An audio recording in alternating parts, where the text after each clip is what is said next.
북한이 오늘 새벽 중거리급 이상으로 추정되는 탄도미사일 한 발을 발사했습니다. 미사일은 일본 상공을 넘어 북태평양에 떨어진 것으로 알려졌는데요. 네, 자세한 소식을 국방부 취재기자 연결해 들어보겠습니다. 이승국 기자. 네, 북한이 사흘 만에 다시 도발을 감행했습니다.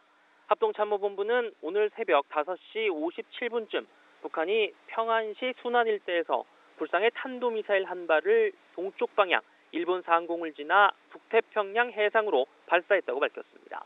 비행 거리는 약 2,700여 킬로미터, 최대 고도는 약 550여 킬로미터로 판단되며 추가 정보에 대해서는 한미가 정밀 분석 중이라고 덧붙였습니다.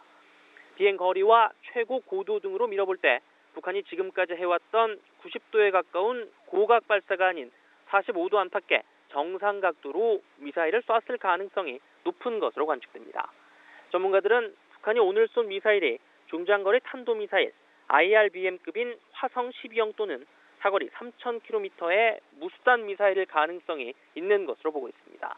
화성 12형은 북한의 괌 포위 사격 위협에 등장했던 미사일입니다. 정상 각도로 발사하면 최대 사거리가 5,000km 정도로 괌은 물론 미국 알래스카까지 사격권에 들어갑니다. 일본 NHK 방송은 북한이 쏜 탄도미사일이 일본 동북 지역 상공을 통과한 것으로 보인다고 보도했습니다. 방송은 또 미사일이 공중에서 세 조각으로 분리됐으며 일본 영토에 떨어진 미사일 낙하물은 일단 없는 것으로 파악됐다고 밝혔습니다. 일본 정부는 북한의 미사일이 홋카이도 동쪽 태평양에 떨어졌다고 밝혔지만 정확한 낙하 지점은 아직 확인되지 않고 있습니다. 이 기자, 연이은 이런 북한의 도발에 정부가 규탄 성명을 냈다고요? 네, 정부가 조금 전 이번 북한의 탄도미사일 발사 도발을 강력히 규탄한다는 성명을 발표했습니다. 유엔 안보리가 북한의 연이은 전략 도발에 대해 신규 제재 결의를 채택해 국제사회에 엄중한 메시지를 발신했음에도 또다시 도발을 한 데 대해 강력히 규탄한다고 밝혔는데요.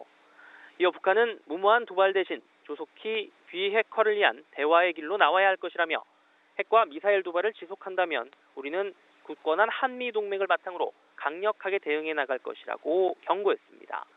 한편 청와대는 오전 7시부터 40분 동안 정의용 국가안보실장 주재로 국가안전보장회의 NSC 상임위원회를 열었습니다. 지금은 문재인 대통령이 정의용 안보실장과 임종석 비서실장 등 청와대 주요 수석들과 함께 NSC 상임위에서 논의된 내용을 보고받고 회의를 진행 중인 것으로 전해졌습니다. 또 강경화 외교부 장관은 조금 전 이번 북한의 미사일 도발과 관련해 미국의 렉스 틸러슨 국무장관과 전화 통화를 한 것으로 알려졌습니다. 지금까지 국방부에서 전해드렸습니다.